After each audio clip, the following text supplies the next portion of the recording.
Despite strict island-wide travel restrictions being in effect, Colombo witnessed a high influx of vehicles today as well, with its entry points even jammed.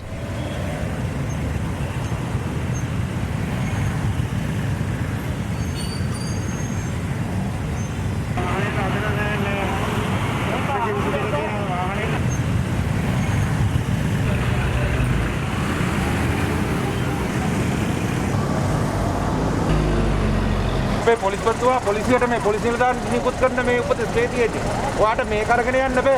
පැහැදිලිද ඔයාට මේක ලැබුණේ කොහෙන්ද කියලා පරීක්ෂණයක් කරනවා ඊට පස්සේ.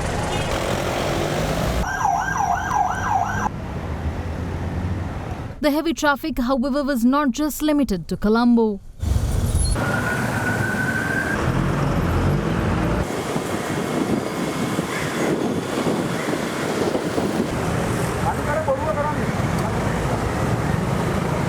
Commenting on incidents of traffic congestion, police media spokesperson DIG Ajit Rohana yet again promised a strict legal action against those who fail to comply with quarantine laws, including heads of institutions.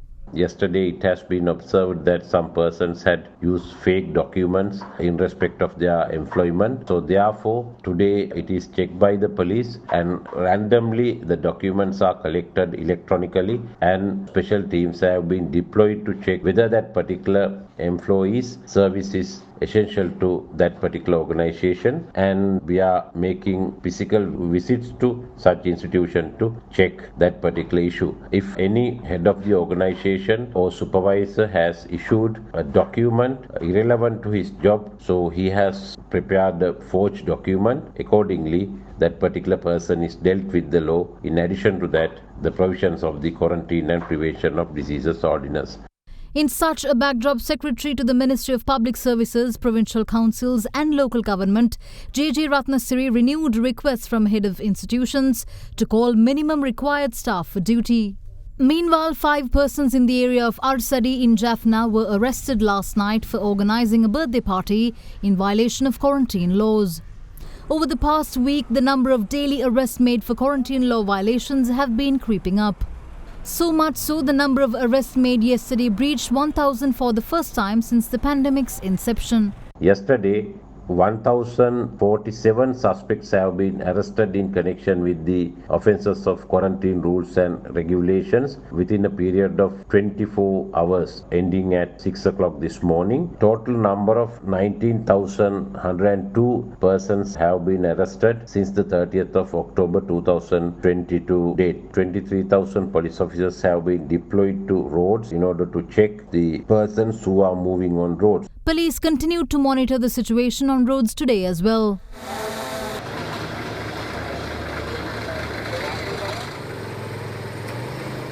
Meanwhile, in a ramp-up of measures to prevent any further spread of COVID-19, the government has decided to seal all the licensed liquor stores across the country with immediate effect.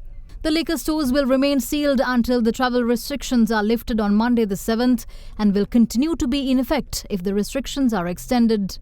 The government also decided to close all the dedicated economic centres today and tomorrow. They were kept open for wholesale trade for the past couple of days, during which there wasn't much in way of social distancing. Unaware of the move, however, a group of traders arrived at the Manning Market complex in Paliagoda today. Considering their grievance, the police allowed them to retrieve their goods from the complex and told them that there is no issue in them selling the produce via door-to-door mobile service. Traders, however, later had their produce on sale outside the market premises. In the meantime, Minister of Trade Dr. Bandula Gunawardena paid a visit to the economic centre in Meegoda yesterday. Expressing views to media, the minister stated that economic centres will be kept open for wholesale trade on Thursday and Friday. He added that upon instructions of the President, fruits which remain unsold will be purchased by the government from the farmers. He also inspected the wholesale shops in Peta this morning.